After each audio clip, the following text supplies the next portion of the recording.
너희를 향한 나의 생각을 내가 아나니. 하나님 자신이 아신다는 거예요. 그것은 재앙이 아니고 곧 평안이요 너희의 장래에 소망을 주려 하는 생각이라.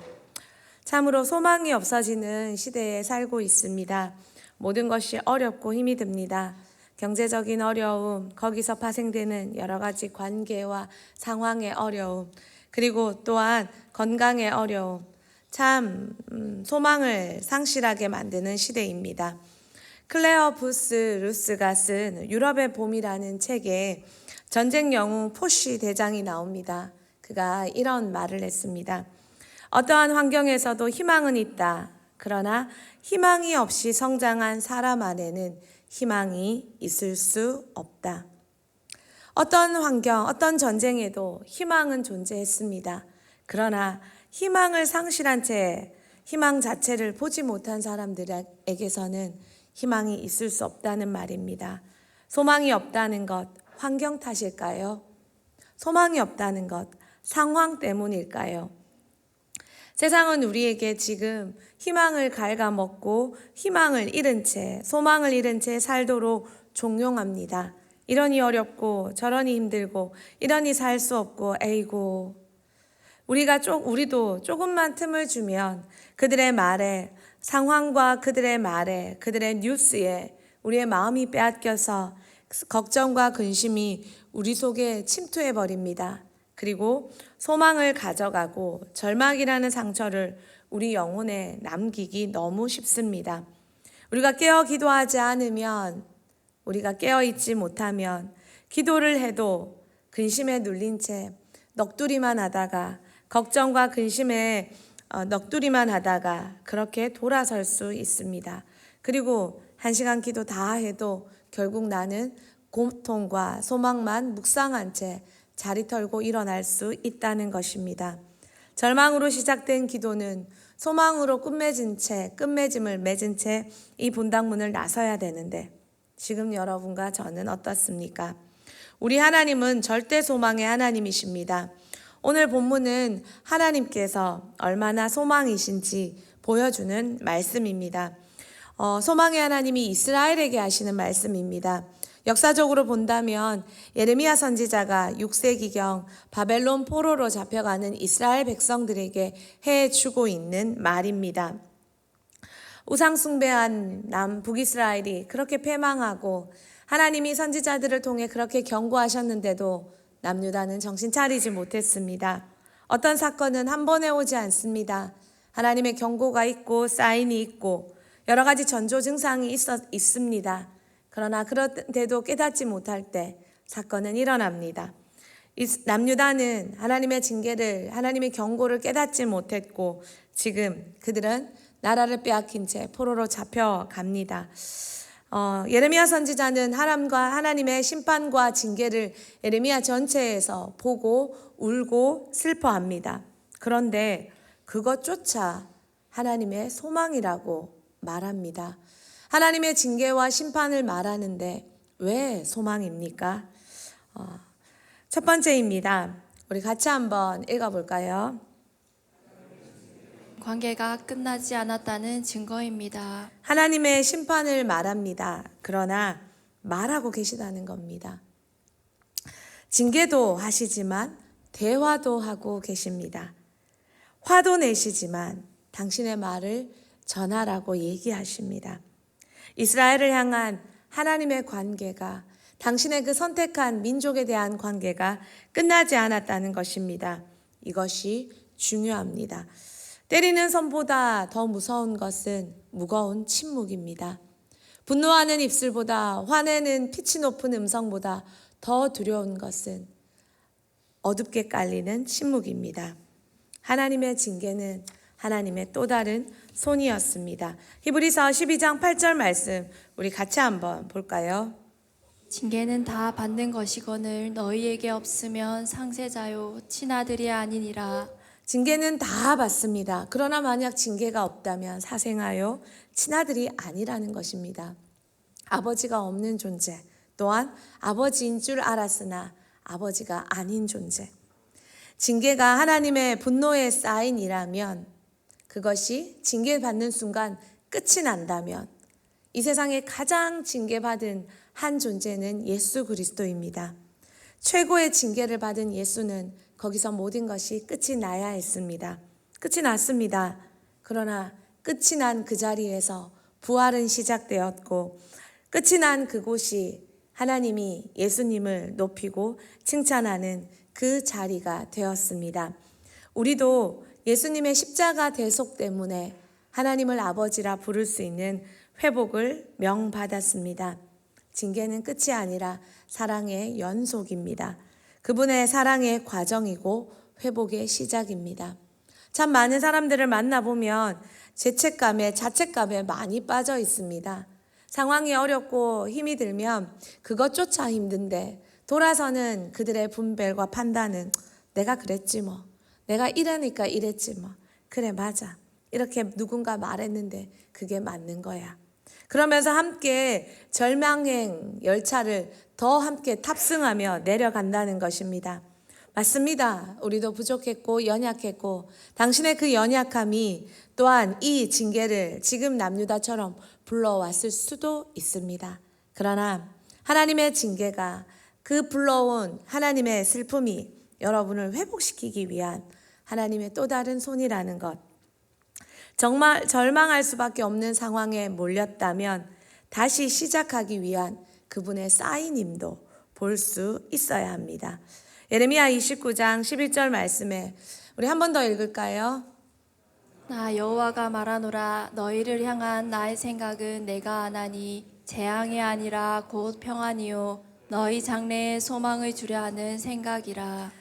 예레미야 전체에 하나님의 분노와 하나님의 분노의 두려움과 하나님의 그 너희가 이러니까 이렇게 될 수밖에 없었던 그 여러 가지 이야기 속에 말미에 와서 예레미야 전장의 마지막 부분에 와서 하나님이 하시는 말씀, 너희를 향한 내 생각 내가 아는데 이 모든 것은 재앙이 아니라 평안이요 장래에 소망을 주게 하려는 것이라는 그 말씀을 우리는 상황에 갇혀 듣지 못하는 우를 범하지 말아야 합니다.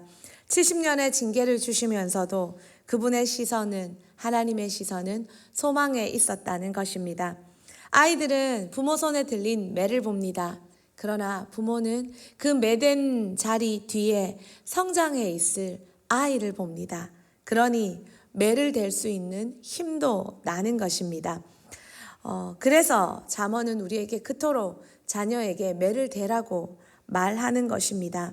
매를 대시는 하나님의 마음을 알기 때문입니다. 잠언 13장 24절에 이런 말씀이 있습니다. 같이 봅시다.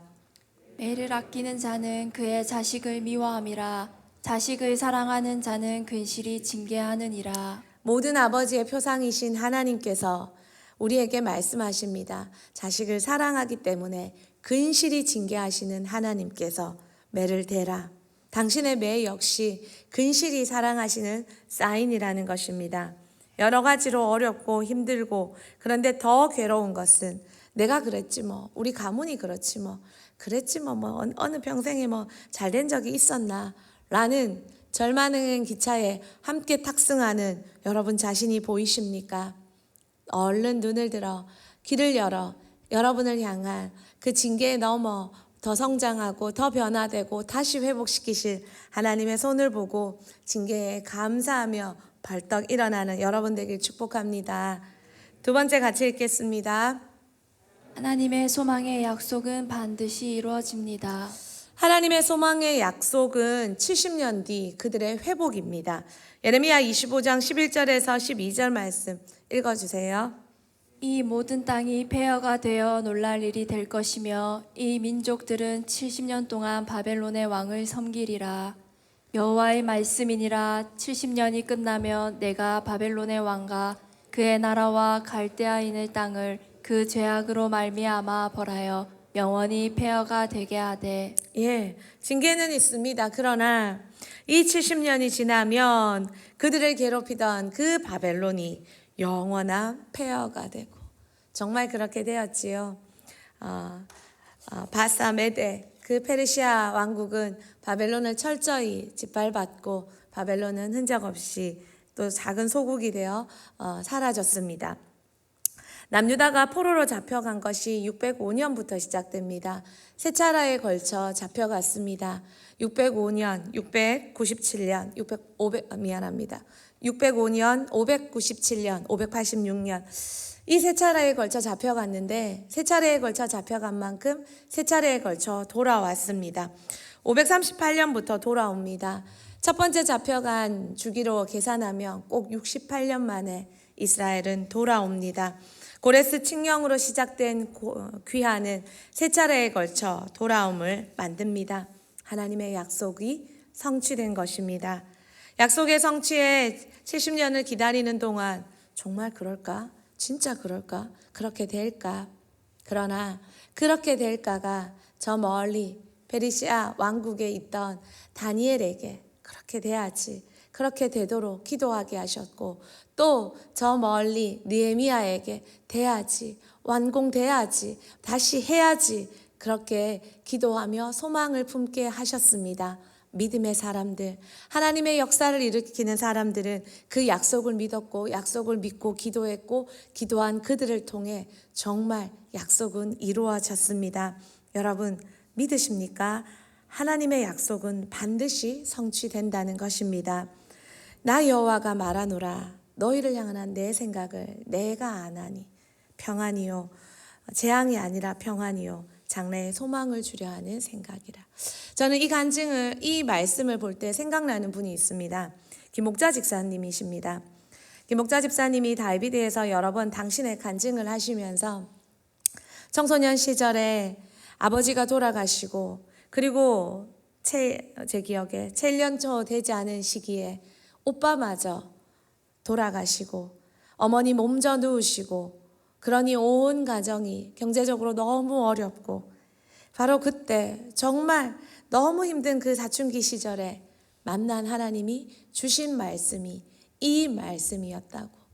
여러 차례 하신 그 간증이 그리고 지금 오랜 시간이 지나 예수를 만나고 교회 안에서 가정을 꾸리고 집사님의 그 하나님의 약속은 정말 재앙이 아니라 그 모든 슬픔이 어머님이 되려 더 예수님을 만나고 더 깊이 만나시고 온 가정이 예수님 만나고 또한 예수님 정말 잘 섬기는 교회 정말 사랑하는 가문이 되게 하신 하나님의 손길을 보게 합니다. 여러분은 어떻습니까? 우리를 향한 하나님의 생각은 절대 긍정입니다. 소망입니다. 평안입니다. 여러분이 지금 불안하다면 그것은 여러분이 하나님의 생각을 놓친 것이요 하나님의 마음을 잃은 것입니다. 여러분 또한 하나님의 또 하나의 위대한 약속은 예수 그리스도입니다. 하나님의 위대한 약속은 우리 삶을 통해 이스라엘 역사를 통해도 이루어졌지만 예수 그리스도를 통해 완벽하게 이루어졌습니다. 하나님이 우리에게 주신 절대 소망 예수 그리스도입니다. 예수는 모든 소망의 근원입니다. 우리는 예수 때문에 생명 얻었습니다. 이제 지옥 가기 걸렀습니다. 이제 지옥 간 인생 다 잃어버렸습니다. 우리는 죽으면 영원한 천국 갑니다. 영원히 보장된 그 맨션에서 예수님과 함께 왕노릇하며 그 땅을 다스리며 그와 함께 그 모든 것을 누립니다. 노후 보장하셨습니까? 최고의 영원한 노후 보장, 그것이 바로 예수 그리스도의 천국입니다. 또한 예수님 때문에 우리가 깨끗해졌습니다. 맞아요. 그랬어요. 그런 인간이 내예요. 맞아요. 그걸 누가 모르겠어요. 다 알아요. 다 보여요. 그런데 그 우리를 예수님께서 깨끗하게 해주셨습니다. 히브리서 10장 10절 말씀 같이 볼까요? 뜻을 따라 예수 그리스도의 몸을 단번에 들이심으로 말미암아 우리가 거룩함을 얻었노라. 예수 믿으십니까? 그러면 이전 것이 지나갔다는 것, 단번에 거룩하게 되심도 믿으시기를 바랍니다. 예수님은 우리에게 최고의 아빠를 주셨습니다. 당신이 희생하심으로 아빠 하나님도 선물해 주셨고 예수님은 그러므로 우리에게 절대 희망이 되어 주셨습니다.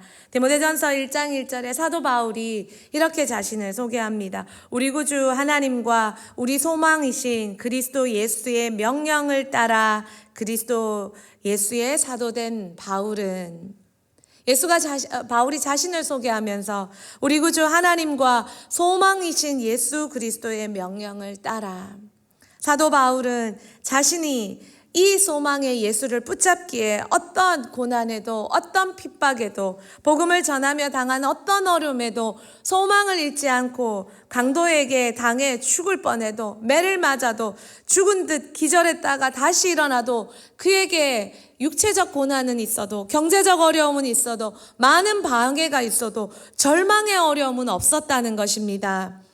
여러분과 저는 어떻습니까? 예수 가진 사람은 절대 망하지 않습니다. 실패하지 않습니다. 쓰러지지 않고 넘어지지 않고 일어날 수 있는 힘이 있습니다. 예수가 내 안에 있다면 말입니다.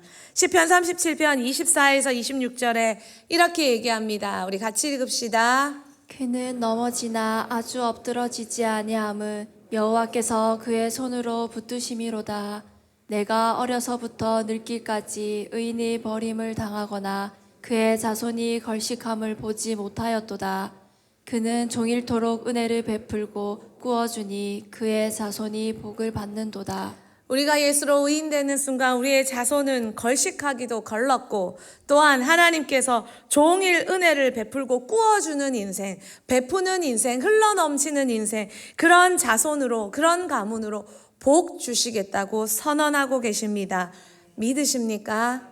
야 이놈의 새끼야, 네가 무슨 짓을 해봐라 우린 다 잘된다.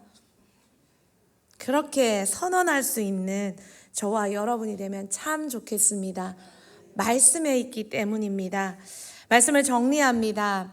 하나님의 소망의 약속, 그 약속은 반드시 이루어집니다. 윈스턴 처칠이 총리로 재직하던 당시에 2차 세계대전이 일어났습니다. 가장 암울한 시기였습니다. 그에게 한 기자가 찾아와서 질문했습니다. 히틀러 나치 정부를 대항해 싸우는 영국의 가장 강력한 무기는 무엇입니까? 그때 처칠이 했던 말입니다. 영국이 가진 가장 강력한 무기는 희망입니다. 그래서 윈스턴 처칠은 2차 대전 그 전쟁 중에 어려울 때마다 기도했고 국민들에게 기도해 주십시오 하며 기도의 날을 선언했고 결국 처칠의 기도로, 백성의 기도로 영국은 소망을 잃지 않은 승리의 나라가 되었습니다.